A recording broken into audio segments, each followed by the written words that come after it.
அனைவருக்கும் வணக்கம். முருகப்பெருமானின் அருளும் ஆசீர்வாதங்களும் அனைவருக்கும் கிடைக்கட்டும்.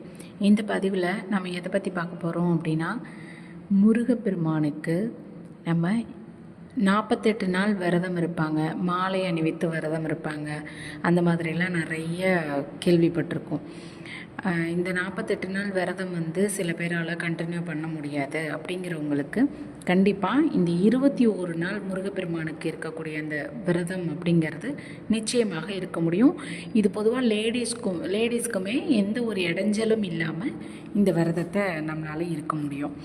இந்த விரதம் பார்த்திங்க அப்படின்னா எதுக்கு இருக்கணும் அப்படின்னா, 21 நாள் தொடர்ந்து விரதம் இருக்கும்போது நிச்சயமாக நம்ம என்ன நினைக்கிறோம் அப்படிங்க, குழந்தை வேண்டும், அந்த கணவன் மனைவி ஒற்றுமை, பிரிந்த கணவன் மனைவி ஒன்று சேர, அதே மாதிரி தொழில் ரீதியான பிரச்சனைகள், காரிய தடைகள் நீங்கிறதுக்கு, ஜாதகத்தில் உள்ள செவ்வாய் தோஷம் நீங்க, இந்த மாதிரி பல விஷயங்களுக்குமே இது ஒரு நல்ல ஒரு ரெமெடியாக இருக்கும்.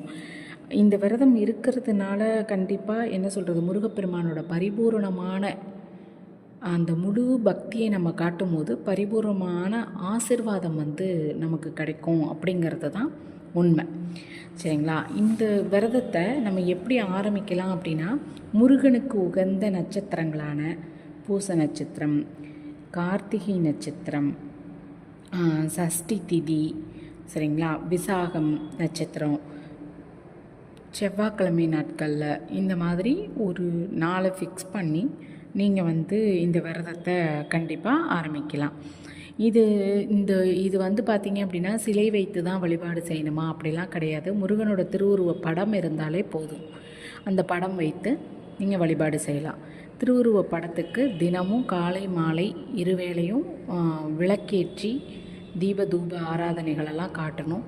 அந்த படத்தை முதல் நாள் ஆரம்பிக்கிற அன்னைக்கு சுத்தமாக தொடச்சிட்டு அதை வைக்க போகிற அந்த மணப்பலகையிலையும், சரிங்களா, இல்லை பலகையெல்லாம் எதுவும் இல்லை அப்படின்னா எந்த இடத்துல வைக்க போகிறீங்களோ அந்த இடத்த நல்லா சுத்தமாக மஞ்சள் தண்ணீரால் தொடச்சிட்டு அந்த திருவுருவ படத்துக்கும் மஞ்சள் சந்தனம் கலந்து பொட்டு வைத்து குங்குமம் வச்சுட்டு, சிவப்பு அரளிப்பூக்கள், செவ்வரளி சொல்லுவாங்க இல்லையா, அந்த அரளிப்பூக்கள் கொண்டும் மல்லிகை பூக்கள், மஞ்சள் நிற பூக்களை கொண்டு அர்ச்சனை செய்துட்டு ஓம் முருகா அப்படின்ற அதாவது கந்தசஷ்டி கவசம் படிக்கலாம், வேல்மாறல் படிக்கலாம், தினமும் காலை மாலை இருவேளையும் படிக்கணும். அப்படி இல்லை அப்படின்னா, எனக்கு படிக்க தெரியாது அப்படின்னா, ஓம் முருகா அப்படின்ற அந்த மந்திரங்களை 108 முறை முருகனோட திருவுருவ படத்துக்கு முன்னாடி விளக்கேற்றி வச்சு வழிபாடு பண்ணுறப்போ அமர்ந்து சொல்லணும். தினமும் நிவேதனம் ஏதாவது ஒன்று நம்ம செய்யணும். அதுக்கு தினமும் ஆரம்பிக்கிற நாள் பார்த்திங்க அப்படின்னா, பால் தேன் கலந்து, பசும்பாலாக இருந்தால் ரொம்ப நல்லது, பேக்கெட் பால் தான் கிடைக்கும் அப்படின்னாலும் ஓகே, பரவாயில்ல. அந்த பாலை ஒரு டம்ளர் எடுத்து காய்ச்சி அதில் தேன் கலந்து முருகனுக்கு படைங்க.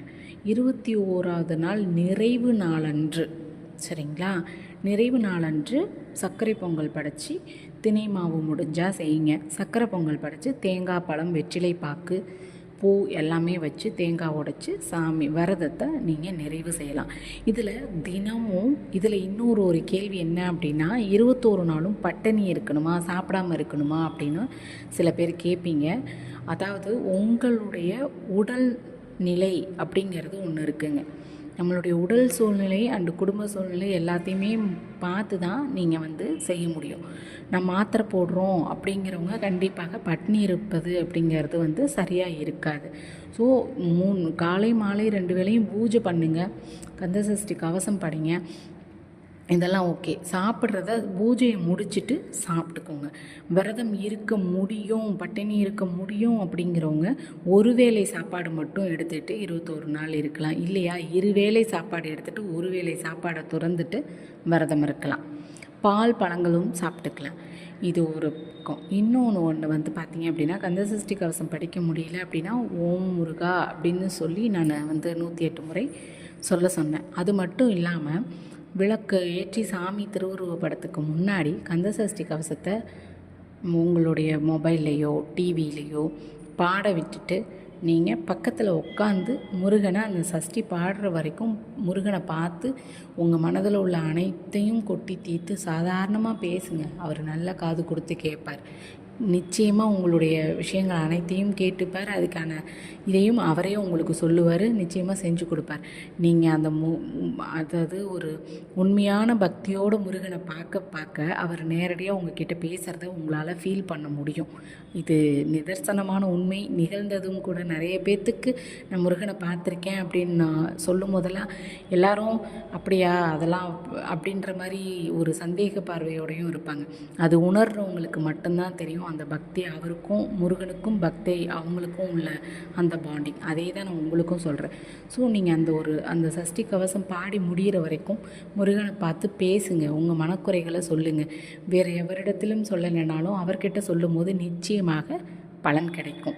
ஸோ இந்த 21 நாள் ஒரு முழு சமர்ப்பணத்தை கொடுத்து சங்கல்பத்தோட முழு தூய பக்தியோட, அதாவது உடல் தூய்மை, மன தூய்மை, இது ரெண்டுமே முக்கியம்.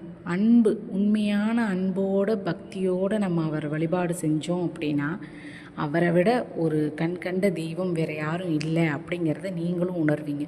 ஸோ கண்டிப்பாக இந்த 21 நாட்கள் விரதத்தை நீங்கள் ட்ரை பண்ணுங்கள். நிச்சயம் கைமேல் பலன் உண்டு அப்படி சொல்லி நான் இந்த உரையை முடிச்சுக்கிறேன். வேறு ஒரு நல்ல பதிவோடு சந்திக்கிறேன். நன்றி, வணக்கம்.